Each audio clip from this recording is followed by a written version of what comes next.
I have a question. If I rest my attention in the body, what's going to guide me? Does deeper intelligence of consciousness guide me from the beingness? Yeah. Like sometimes you use your mind, the mind is a tool, but what most people do is they're constantly just in the mind, interpreting what's happening and thinking about what's coming next. Whereas there's this vast intelligence in the body, and really the body and the world are one and the same thing. Like your sensory perception is everything that's happening. You never step outside of your sensory perception. So you could say sensory perception is the world.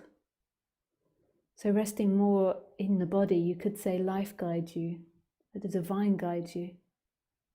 It divides you when you're totally locked in the mind, but when you're totally locked in the mind, you seemingly, you think that it's you that's guiding you, and you have this imagination of you that's always telling you what you should and shouldn't do, like, be careful when you do that. If you do that, you're a very bad boy. If you do that, you're a very good girl.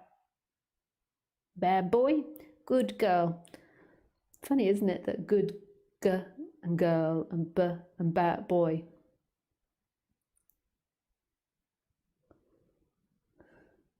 Bad girl, good boy.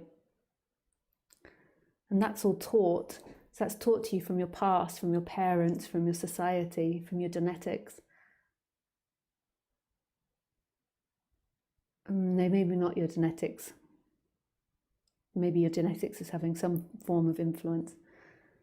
And then there is this other intelligence of the body, which is also informed by its social interactions, but it's different from the intellectual interaction. It's more responding in the moment, responding to what's actually happening rather than your story or interpretation of what's happening. It's more visceral and intimate and immediate. So you could say in that life is guiding you. Like action is spontaneously arising.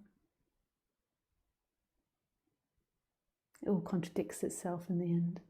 Because you could also say that action is seemingly an effect from everything else that's come before. Like it all contradicts in the end.